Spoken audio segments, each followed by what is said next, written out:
సాయిరామ్. సృష్టి, స్థితి, లయము అంటే పుట్టడము, ఆ పుట్టినది లేదా జనించినది అది కొన్ని రోజులు ఉండడము, ఆ తర్వాత లయం అవ్వడము. ఇది జరిగే వాటిల్లో మనం త్రిమూర్తులని, బ్రహ్మ విష్ణు మహేశ్వరులని, మహేశ్వరుడు లేదా శివుడు ఈ లయముకి కారణము అని మనం చెప్పుకుంటూ ఉంటాం. తాండవము అంటే నృత్యము, నాట్యము అని కూడా చెప్పుకోవచ్చు. అసలు ఈ పదం ఎలా వచ్చిందంటే, తండు అనేటువంటి శివుడికి ఒక భృత్యుడు ఉన్నాడు. ఈ శివుడు భృత్యుడు ఈ శివుడి యొక్క తాండవంలో జరిగేటువంటి అనేక ప్రక్రియలని తను క్రోడీకరించి భరతుడి నాట్యశాస్త్రానికి పునాది వేశాడు అని చెప్తుంటారు. అంటే భరతుడు నాట్యశాస్త్రం ఇప్పటిది కాదు, ప్రపంచంలో ఉన్న అనేక రకాల నాట్యాలు ఏవైతే ఉన్నాయో అది వెస్టర్న్, ఈస్టర్న్ అని చెప్తుంటాము. అట్లాగే మన దేశంలో అనేక రకాల నాట్య ప్రక్రియలు ఉన్నాయి. వీటికన్నిటికీ కూడా భరతుడి నాట్యశాస్త్రం అనేది పునాది. దానికి పునాది శివుడి తాండవము. అందుకనే వారిని నటరాజు అని చెప్తూ ఉంటాం. అయితే శివము అంటే మంగళప్రదము అని గనక అనుకుంటే, శివుడు మంగళప్రదమైనటువంటి దృష్టితో ఉన్నప్పుడు చేసేది శివతాండవం అని, క్రోధము ఉన్నప్పుడు చేసేది అది రుద్రతాండవం అని కూడా చెప్తూ ఉంటారు. అట్లాగే ఈ తాండవము అనేది నిజానికి ఆధ్యాత్మికంగా కనుక చూస్తే శివుడు శక్తి కలిసినప్పుడే అసలు తాండవం ఉంటుంది. ఆ శివుడు శక్తి కలవడం అనేది మన అందరిలో కూడా ఈ కుండలిని శక్తి దాని యొక్క అనుభవము, యోగము చేసిన భక్తి మార్గమైన, జ్ఞాన మార్గమైన, ఇంకా ఏ మార్గమైనా, కర్మ మార్గమైనా మనం చేసేది చిట్ట చివరికి ఆ శివశక్తి ఐక్యం అనేది జరిగి తీరుతుంది. స్వామి చెప్పిన సేవా మార్గంలో కూడా జరుగుతుంది. కాబట్టి ఏదో కుండలిని చేస్తేనే మనకి ఆధ్యాత్మిక పరిపక్వత వస్తుంది అనుకోవడం అది నిజం కాదు. శివుడు శక్తి కలవడం అంటే ఆత్మ పరమాత్మ కలవడం అనే దానికోసమే, దాని నుంచే జన్మరాహిత్యం పొందడం కోసమే, అది ఏకైక దృష్టితోటి పెట్టుకోవడమే మానవుడి జీవితం యొక్క లక్ష్యము అని చెప్పినప్పుడు ఆ తాండవం అనేది, ఆ ఆనంద తాండవం అనేది శివశక్తులు కలిసినప్పుడు లేదా మనలో ఉండే ఆత్మ పరమాత్మ కలిసినప్పుడు మాత్రమే జరుగుతూ ఉంటుంది. ఇంకా దీనికి 5 రకాల విషయాలు కూడా చెప్పారు. ఒకటి సృష్టి, స్థితి, లయం అని అనుకున్నాం. అంటే ఇందాక చెప్పినటువంటి త్రిమూర్తులతో పాటు కాకుండా శివుడి యొక్క ఈ శివతాండవములోనే సృష్టి, స్థితి, లయము, తిరోధానము, అనుగ్రహము అనేటువంటి 5 రకాల ప్రక్రియలు కూడా దీనికి చేర్చి మన పెద్దవాళ్ళు చెప్తుంటారు. అంటే ఇల్యూజన్ లేదా భ్రమ అనేది కూడా ఈ సృష్టి, స్థితి, లయలతో పాటు ఉంటుంది. అన్నిటికంటే చివరి అనుగ్రహం కూడా ఉంటుంది. ఎందుకంటే దైవానుగ్రహం ఉంటే మనం ఏదైనా సాధించగలుగుతాం. ఇంకా వైద్య శాస్త్రంకి వస్తే ప్రతిరోజు డాక్టర్లుగా, వైద్యులుగా మనం పేషెంట్ను చూసినప్పుడు మనకు కనిపించేది ఏంటంటే, జీవశాస్త్రమైన, వైద్యశాస్త్రమైన ప్రపంచంలో అణువణువులో కూడా ఒక లయ ఉంది. అంటే తాండవం అంటే ఒక లయ, ఒక రిధం. ఈ లయ అనేది తప్పితే అనేక రకాల రోగాలు వస్తాయి. అది atom, subatomic particles, electron, proton, న్యూట్రాన్లలో కూడా ఒక లయ ఉంది. అవి లయ తప్పితే యాటమ్ బాంబు అవుతుంది. ఆ లయ ఉన్నంత వరకు సృష్టి అదేవిధంగా నడుస్తూ ఉంటుంది. ఈ లయ తప్పకుండా ఉండాలి అంటే మనం కూడా ప్రకృతితో పాటు పోతూ ఉంటే లయ తప్పదు. ప్రకృతి వైపరీత్యాలకి మానవుడే కారణం అని చెప్పుకుంటుంటాం. ఎందుకంటే ప్రకృతిలో ఉండేటువంటి లయని మనము పోయి లయము చేస్తుంటాము. కాబట్టి మనకి పుట్టగతులు లేకుండా పోతూ ఉంటాయి. ఉదాహరణకి గుండె క్రమం తప్పకుండా అన్నిసార్లు పుట్టక ముందు నుంచి చనిపోయే క్షణం దాకా కొట్టుకోవడమే ఒక శివతాండవం. అది జరుగుతూ ఉంటే అందులో ఏమాత్రం తేడా వచ్చినా కూడా లయ తప్పినప్పుడు రక్తం అక్కడ గడ్డగట్టుకుపోతుంది. గడ్డగట్టుకుపోయినటువంటి రక్తం లయ తప్పినప్పుడు దాన్ని ఏట్రియల్ ఫిబ్రిలేషన్ అంటాం. ఆ లయ తప్పినప్పుడు అది టక్ టక్ టక్ టక్ కొట్టుకోవడం మానేసి టక్ టక్ టక్ టక్ టక్ అంటే అందులో ఆ నిమిషానికి ఎన్నిసార్లు కొట్టుకుంటుంది అది కూడా వేరియబిలిటీ ఉంటుంది. ఒక నిమిషానికి 100 సార్లు కొట్టుకుంటుంది, ఒక నిమిషానికి 108 సార్లు కొట్టుకుంటుంది, ఒక నిమిషానికి 60 సార్లే కొట్టుకుంటుంది. అట్లా వచ్చినప్పుడు ఆ ఏట్రియల్ ఫిబ్రిలేషన్ వలన రక్త ప్రసరణ సరిగ్గా జరగక గుండె లోపల రక్తము గూడు కట్టుకొని గడ్డ కట్టుకొని ఆ గడ్డలో ఒక చిన్న ముక్క గనక శరీరంలోకి వెళ్తే దాని వలన స్ట్రోక్ అంటే పెరాలిసిస్లు రావచ్చు, పక్షవాతం రావచ్చు. లేదా అదే ఒక చిన్న ముక్క గుండెలోకి ఎక్కడికన్నా పోతే దానివలన ఈ గుండె పోటు వచ్చి ఆకస్మిక మరణం రావచ్చు. లేదా అదే కాళ్ళకో చేతులకో పోతే శరీరంలో ఒక కాలుకో చెయ్యికో రక్త ప్రసరణ తగ్గిపోయి ఆ కాలో చెయ్యో తీసేసే పరిస్థితి రావచ్చు. కాబట్టి లయ అనేది చాలా ముఖ్యం. ఆ లయ కొంతవరకు మనం చూసుకోగలుగుతాం, కొంతవరకు మనం వారి చేతిలో ఉండదు. అట్లాగే ప్రతిరోజు మనము గుండెకి శస్త్రచికిత్స నిర్వహించేటప్పుడు గుండెని మనం ఆపేస్తాం. నిన్న ఒక ఆపరేషన్ చేసాం, 2.5 గంటల సేపు గుండెని ఆపాం. 2.5 గంటల సేపు అప్పటిదాకా కొట్టుకుంటున్నటువంటి గుండె, అందులో ఉండేటువంటి చాలా ఇబ్బందులకి మనం దాన్ని ఆపరేషన్ చేయాలంటే, శస్త్రచికిత్స చేయాలంటే గుండె కదులుతూ ఉంటుంది. కాబట్టి మిగతా భాగాలతో పోల్చి చూస్తే మిగతా భాగాలు మనం మత్తు ఇచ్చిన తర్వాత ఎక్కడన్నా మనం ఆపరేషన్ చేయొచ్చు, ఎటువంటి ఇబ్బంది ఉండదు. ఇది కదులుతున్న గుండెలో ఆపరేషన్ చేయలేం కాబట్టి గుండెని ఆపాలి. ఆపిన గుండెలో మనము ఈ శస్త్రచికిత్సని నిర్వహించాలి. దాని తర్వాత మళ్ళీ గుండె దాని లయకి అది రావాలి. లేకపోతే దానికి మనం పేస్ మేకర్ అని చెప్పి కొన్నిసార్లు టెంపరరీ పేస్ మేకర్, అంటే ఆ తాండవం అనేది తప్పింది, అడుగు తప్పింది, లయ తప్పింది, దానిని మళ్ళీ సరిగ్గా తీసుకొని రావాలంటే మనం ఎక్స్టర్నల్ పేస్ మేకర్ తోటి కొంతవరకు తీసుకొచ్చి అక్కడి నుంచి మళ్ళీ గుండె అందుకుంటే దాన్ని తీసేయడం జరుగుతుంటుంది. కొన్నిసార్లు బాగా దెబ్బతింటే ఇంటర్నల్ పేస్ మేకర్ పెట్టాల్సి వస్తుంది. దీనికి ఇవన్నీ చూసినప్పుడల్లా ప్రపంచంలో జీవ శాస్త్రములో, జీవనాడిలో ప్రతి ఒక్క సబ్జెక్ట్లో, అది న్యూరాలజీ కావచ్చు, గ్యాస్ట్రెంటాలజీ కావచ్చు, ప్రతి దాంట్లో కూడా ఆ లయ అనేది ఉంది. అయితే ఈ లయని మనం తప్పకుండా చేసుకోవడం మన చేతుల్లో ఉందా అంటే శివతాండవం అనేది మనకి చివరికి దాన్ని సెల్యులర్ లెవెల్కి, మాలిక్యులర్ లెవెల్కి తీసుకెళ్ళి దానికి వ్యాధికి మనం ముడిపెట్టాం కదా. మరి ఈ వ్యాధులు నివారించుకోవడానికి లయ తప్పడన్నాం కదా, గుండె లయ తప్పింది అంటాం. అట్లాంటిది మన చేతుల్లో ఏమన్నా ఉంది అని కనుక చూస్తే మన పూర్వీకులు ఆయుర్వేదము, ఇప్పుడు ఉన్నటువంటి ఆధునిక యుగంలో ఉండేటువంటి విజ్ఞాన శాస్త్రము, వీళ్ళందరూ కనుక మనకి క్రోడీకరించి చెప్పింది ఏమిటి?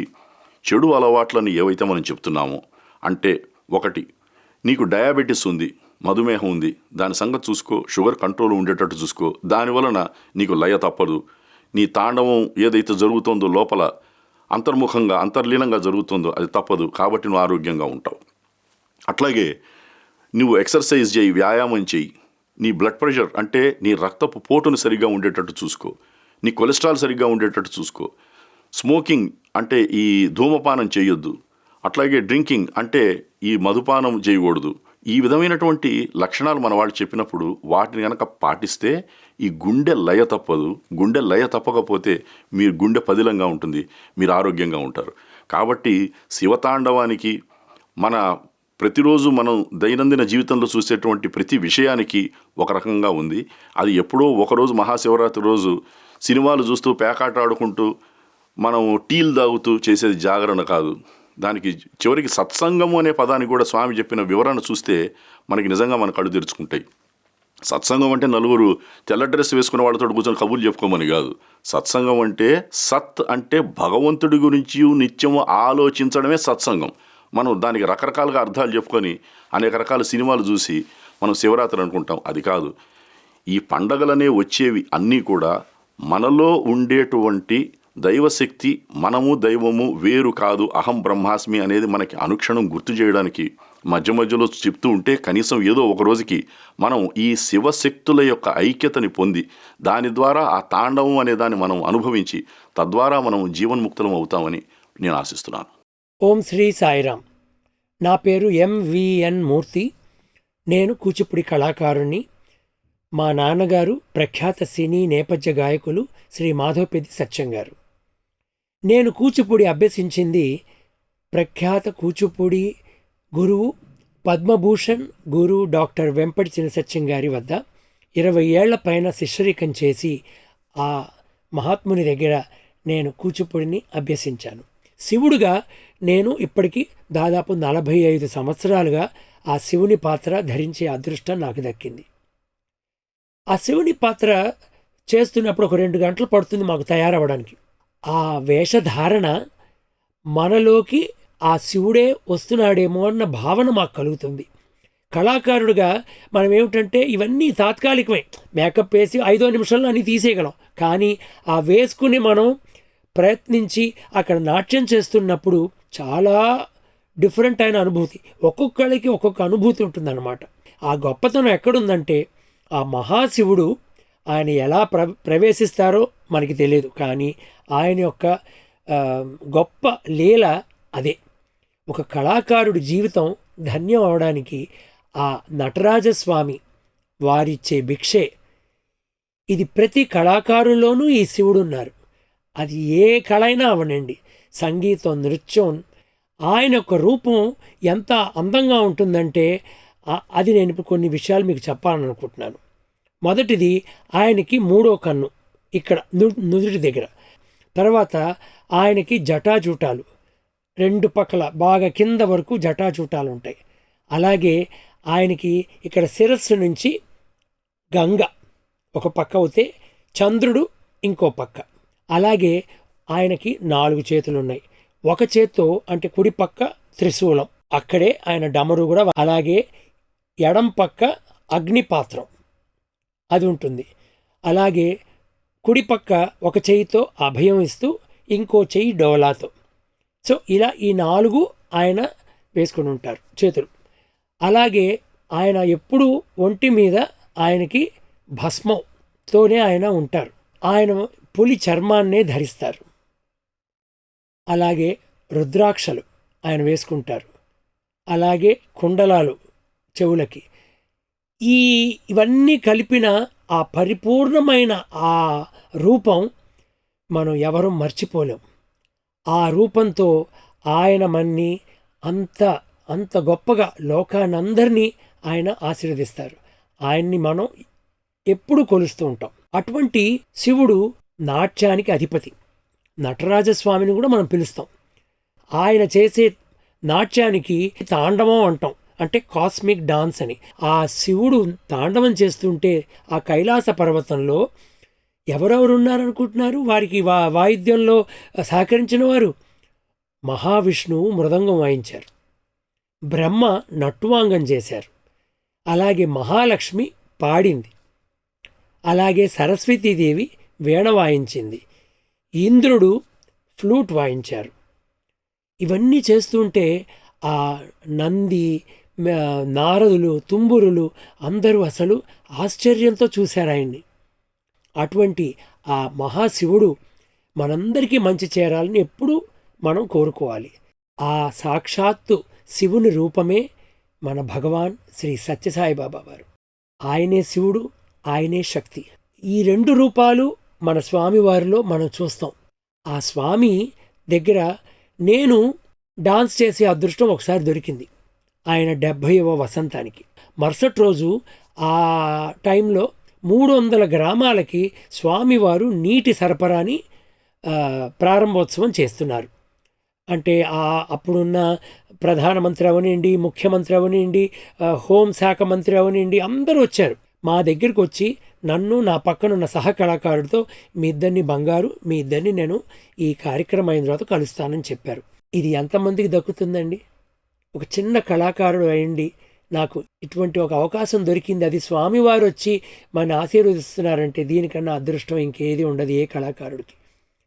అది అయిన తర్వాత స్వామివారు మమ్మల్ని కూర్చోపెట్టి లోపల ఇంటర్వ్యూ దగ్గర తీసుకెళ్ళి నన్ను చూసి, బంగారు నీకు వీపూది ఇష్టమేనా అన్నారు.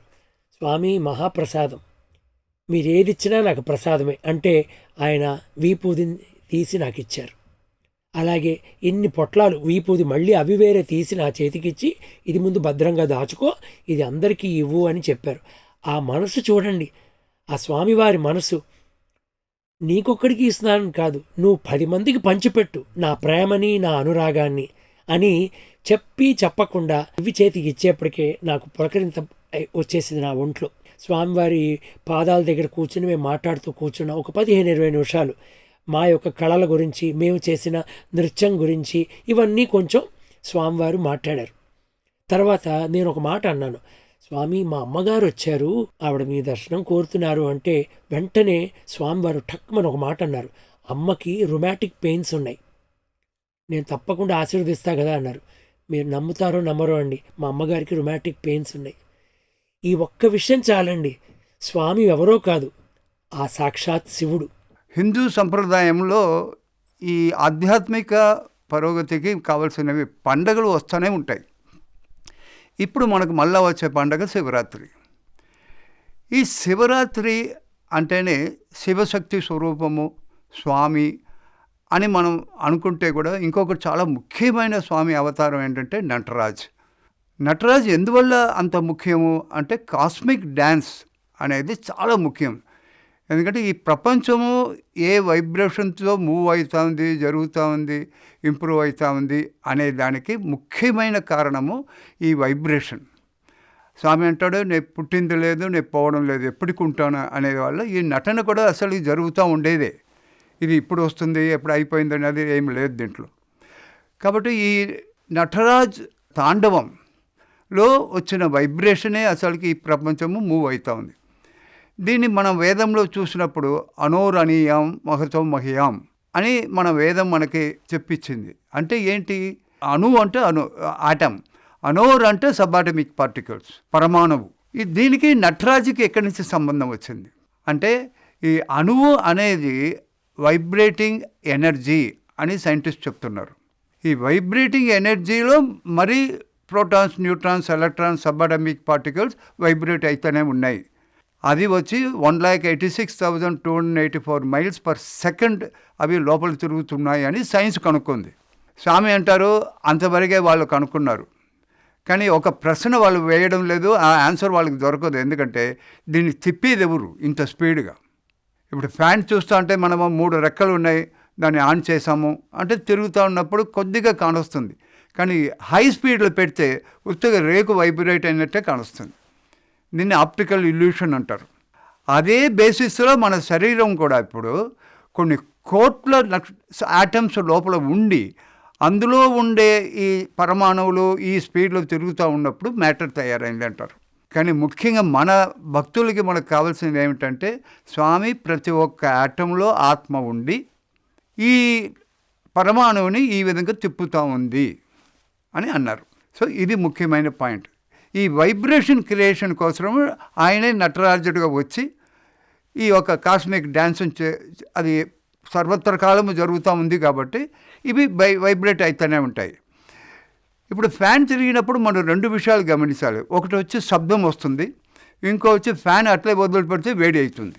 అలాగని ఇక్కడ కూడా ఈ అణువు ఈ పరమాణువులు తిరుగుతూ ఉండడం వల్ల శబ్దం తయారైంది. స్వామి అంటాడు పరమాణువుల నుంచి వచ్చిందే మన ఓం శబ్దం.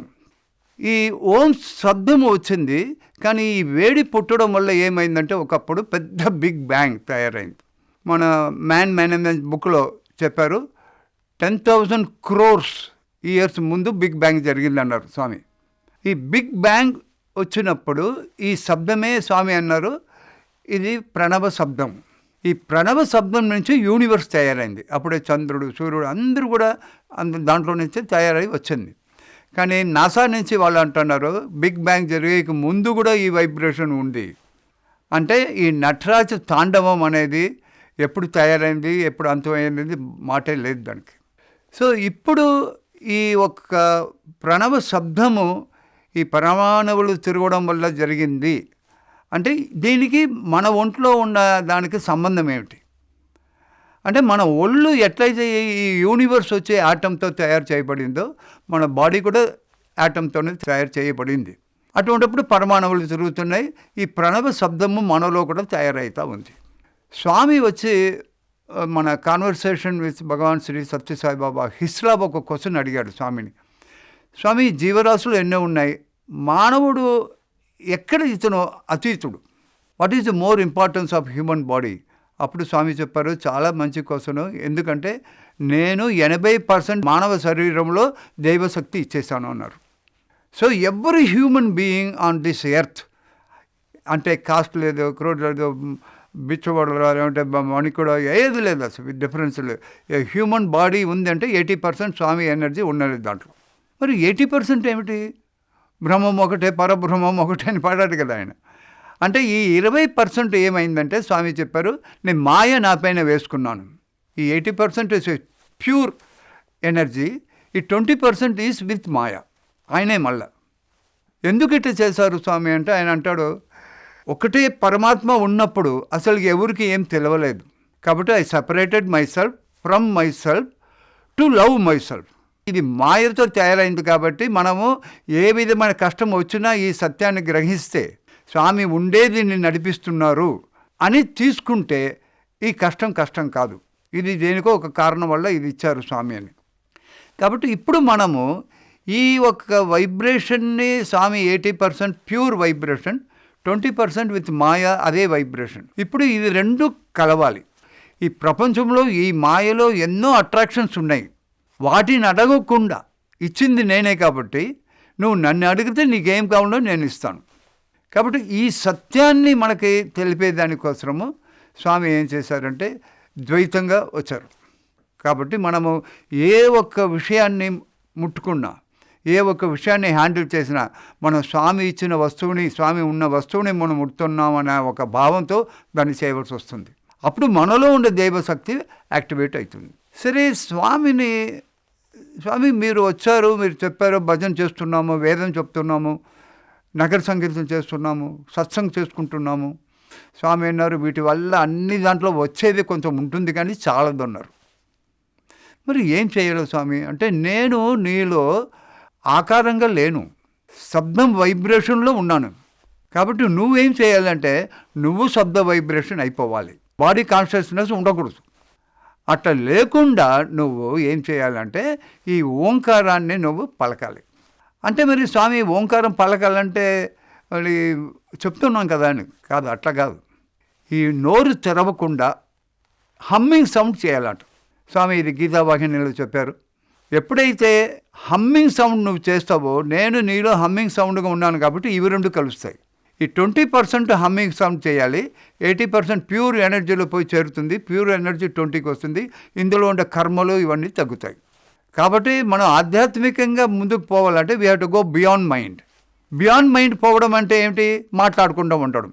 ఇప్పుడు ఎట్లయితే ఈ కాటన్ క్లాత్ మనం 2 పోగులు చేసేదే క్లాత్ లేదు, అలాగనే మనం పాజిటివ్ నెగిటివ్గానే మనం ఏ విధమైన భావము మనం మాటలు మనం మాట్లాడకపోతే అక్కడ మైండ్ ఉండదు. కాబట్టి కళ్ళు మూసుకోవాలి, నోరు మూయాలి, హమ్మింగ్ సౌండ్ చేయాలి. ఒక్కసారి నేను చెప్తాను. ఇప్పుడు AUM. ఇప్పుడు భజనలో ఏం చేస్తున్నాం? ఓ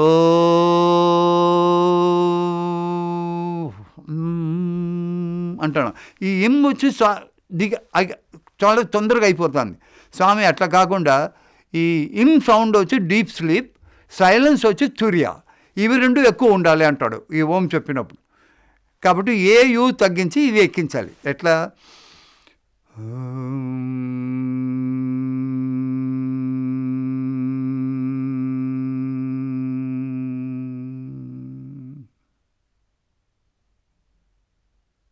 ఇలా. దీన్ని స్వామి అన్నారు 1 నిమిషం మొదట ప్రాక్టీస్ చేయి. నీలో ఆధ్యాత్మికంగా స్పిరిచువల్ మ్యాటర్స్ యాక్టివేట్ అవుతాయి కాబట్టి నీలో ఉన్న కష్టాలు తగ్గినట్లు, వ్యాధులు తగ్గినట్టు ఇవన్నీ నీ మనసులో వస్తుంది. అప్పుడు 2వ నిమిషం చెప్తాము, 3వ నిమిషం చెప్తామని నువ్వే పెంచుతావు దాన్ని. ఇది ఎప్పుడైనా చెప్పొచ్చు. చైర్ పైన కూర్చొని చెప్పొచ్చు, కింద కూర్చొని చెప్పొచ్చు. దీనికి స్నానం చేయాల్సిన పని లేదు, ఫోటో పెట్టాల్సిన పని లేదు, దీపారాధన కానీ అగరబత్తి ప్రసాదం ఏది లేదు. స్వామి అన్నారు సౌండ్కి ఆకారం లేదు. కాబట్టి మీరు ఏం చేయాలంటే 3 నుంచి 6 లోపలగానా ఇది కన్నా ఈ ఓంకారం ఈ విధంగా చెప్తే 1000 times it is more powerful. ఇది ఈ ఒక్క ఇంత డీటెయిల్గా చెప్పినాక మనకి ఇట్లా ఉన్నది, అట్లా ఉన్నది, ఇది అవుతుంది, అది అవుతుంది. స్వామి ఇంకోటి చెప్పారు, నువ్వు డిసీజ్ వచ్చేక కారణము నీ ఒక భావం, నువ్వేం తలుస్తున్నావని. ఇప్పుడు డబ్బులు పైన ఆశపడుతున్నారు కానీ నువ్వు నీ మాటల్ని తగ్గించు. ఈ భావాన్ని అనేది దేవుని భావం పైన ఉండాలి. ఇప్పుడు మనం ఇక్కడ ఉన్నాం, ఈ దేవుని భావం ఎక్కడ వస్తుంది? నాలో ఉండి ఈ గోపాలం శరీరంలో స్వామి ఉండి స్వామి నడిపిస్తున్నాడు అనేది సదా సర్వత్ర కాలము ఇది మనలో ఉండాలి. అప్పుడు ఈ దైవం మనకు సహాయం చేయడం అనేది పూర్తిగా జరుగుతుంది. ఇది బేసిస్. దీనికి ఏమిటంటే నటరాజు ఒక నటన. So it is very difficult to rather understand without స్వామి. దానికి ఈ విధంగా మనకి ఆయన తెలిపారు కాబట్టి దిస్ ఈజ్ వెరీ ఇంపార్టెంట్. ఆధ్యాత్మికంగా ముందుకు పోవాలి అంటే స్వామి ఈ రుద్రాక్ష మాలని బ్లెస్ చేశారు. ఇది ధోముఖి, ఇది చాలా పవర్ఫుల్. ఇది స్వామి చేతిలో తీసుకొని దీన్ని బ్లెస్ చేసి దీనికోసం ఉపయోగించమన్నారు. ఏమిటి? స్వామి అన్నారు మానవ శరీరము పెండులం లాగా, ఇది ఆగదు, ఈ పెండులం ఊగుతూనే ఉంటుంది. అంటే ఏంటి ఈ పెండులము? ఇది రజసిక్, ఈ కార్నర్ తమసిక్, సెంటర్లో సాత్విక్.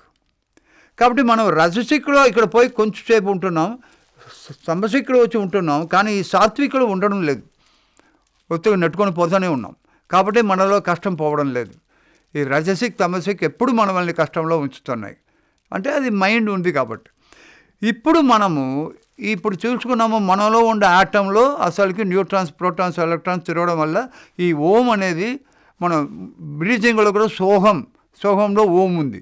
కాబట్టి 21,600 టైమ్స్ మనం అంటున్నాం మీరు నేను ఒకటే, లేదంటే నేను మీరు ఒకటే. హంస గాయత్రి అంటాడు స్వామి, నేను మీరు ఒకటే అనేది హంస గాయత్రి, మీరు నేను ఒకటే అనేది సోహం. ఇప్పుడు ఇక్కడ సాత్విక గుణం ఉంది, ఇక్కడ సాత్విక గుణం మాత్రమే ఉన్నది, ఇక్కడ మనం ఆగడం లేదు. స్వామి దీనికి ఒక మాట చెప్పారు, నువ్వు లిఫ్ట్లో పోయి 0లో పోయి నొక్కితే 9th ఫ్లోర్ పోవాలంటే నువ్వేం చేయడం లేదు, అదే నేను తీసుకుపోతుంది. అక్కడ పోయినాక డోర్ తెరుస్తుంది, బయటకు వచ్చావు. అలాగని ఇక్కడ కూడా నువ్వు ఇది తిరుగుతూ ఉన్నా నువ్వేం చేయంటే ఇక్కడ కూర్చొని ఓం చెప్పు. ఆయన అంటాడు దిస్ ఇస్ హారిజాంటల్ గ్రోత్. 10,000, 20,000, 1 లక్ష, 10 లక్షలు, 10 కోటి ఒక నెలకు వచ్చినా కూడా పీస్ ఆఫ్ మైండ్ ఉండాలని లేదు. ఎందుకు? ఇది రజసిక్ తమసిక్ కాంటాక్ట్ ఉంది కాబట్టి. ఇప్పుడు సాత్విక్ గుణం ఇక్కడి నుంచి ఇక్కడికి రావాలంటే స్వామి చెప్పారు 6 చక్రాస్ ఉన్నాయి. ఇది ఆజ్ఞ చక్రం, పైన 7th చక్రం ఉంది. నువ్వు ఇక్కడ కూర్చొని ఈ హమ్మింగ్ ఓం చెప్పాలి. నోరు మూసుకోవాలి, కళ్ళు మూసుకోవాలి, నోరు తెరిచి ఓం చెప్పకు. ఇప్పుడు మనం ఇక్కడ కూర్చొని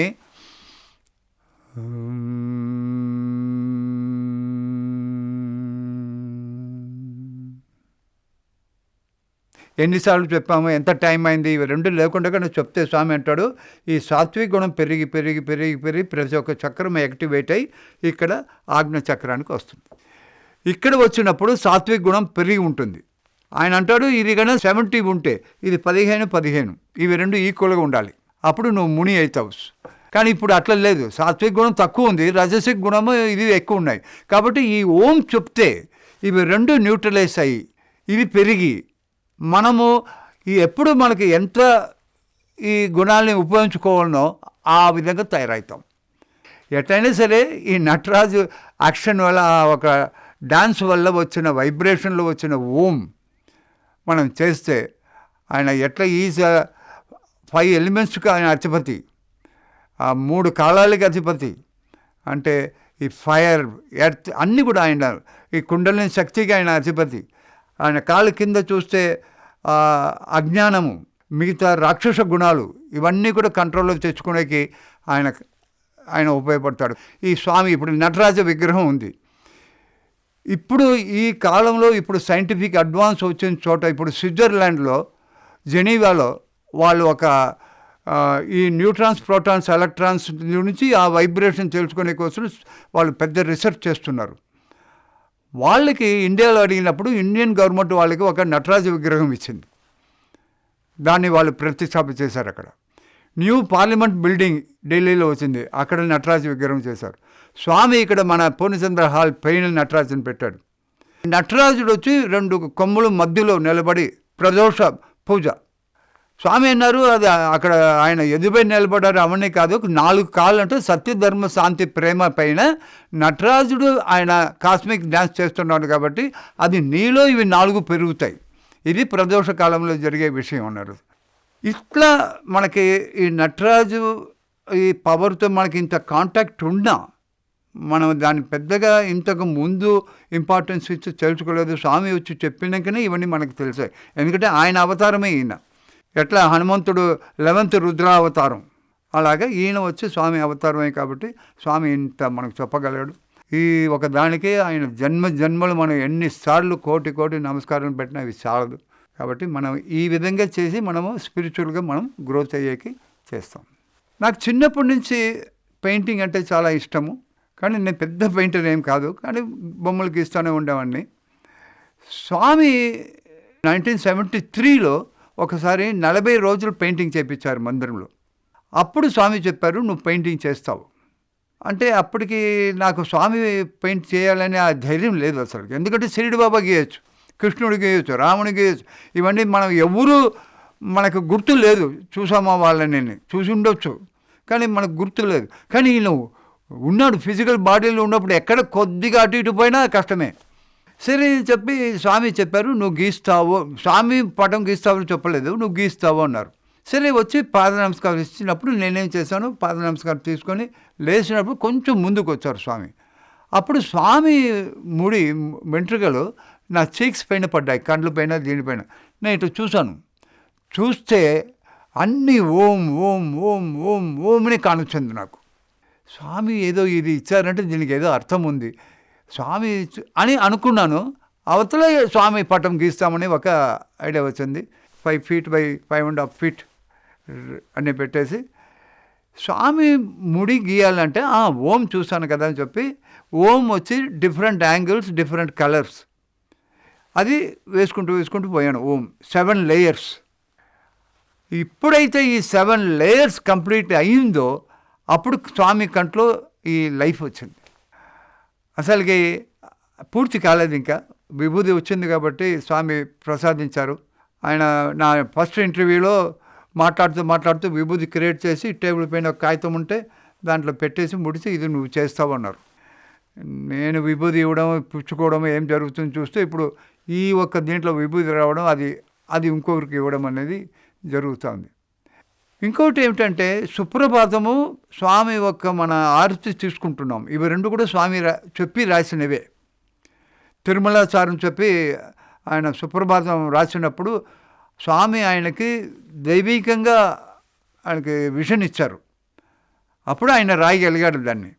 అలాగనే ఆరతిలో మనం చూస్తే ఓంకార రూప ఓజస్వి, ఇది చాలా క్లియర్గా పాడాలి భజనలో మనం. ఓంకార రూప ఓజస్వి, ఓంకార రూపంలో ఉండే ఓజస్వి, వెలుతురు, విజ్ఞానము, జ్ఞానము, ఇవన్నీ కూడా అని మనం ఆరతి ఇస్తున్నాం. ఈ ఆరతి ఇది మండినప్పుడు పైన ఒక టాపిక్, ఒక పాయింట్ ఇది. కాబట్టి మనం ఎక్కడ కూడా ఏకాగ్రతగా చేస్తే మనలో ఉన్న ఈ స్వామి యాక్టివేట్ అవుతాడు. ఎట్ట నడిస్తే మనలో ఉండే దైవిక శక్తి యాక్టివేట్ అవుతుంది. ఆయన చూపించాడు, ఇట్లా ఇట్లా ఇట్లా ఇట్లా ఇట్లా. అప్పుడు మనలో ఒక అణుకువ వస్తుంది, ఆ దైవశక్తి వస్తుంది. ఇప్పుడు నేను స్వామి నాకు కావాలి అని చెప్పారు కాబట్టి నేను ఈ కాలు పెట్టి స్వామి నాకు కావాలి అని కొంతసేపు నడుస్తాం. ఇవన్నీ చిన్న సాధనే, కానీ మనలో ఈ దైవశక్తి పైనకు వచ్చి మనం బాగా ఉండడానికి బాగా పనికి చేస్తాం. అట్లీస్ట్ ఇప్పటి నుంచి మనము ఏది కోరకుండా స్వామి మీరు కావాలని కోరితే ఆయన చెప్పాడు, ఎప్పుడైనా సరే, ఎక్కడైనా సరే, ఏదైనా సరే నీకు కావాల్సి వచ్చినప్పుడు దాన్ని అడగకు. స్వామి మీరు కావాలని కోరుకో, నేను చూసి నువ్వు ఎక్కడ ఉన్నావు, నీకు ఏది ఇస్తే మంచిదో నేను ఇస్తాను. మరి దీనికంటే ఇంకా సులువైన ఒక ప్రేయర్ ఏది లేదు. మనం ఈ శివరాత్రి, ఈ ఒక పండగ రోజు ఇవన్నీ మనం గుర్తు తెచ్చుకొని మనం మంచిగా ఆధ్యాత్మికంగా ముందు పోయేకి చూస్తాం.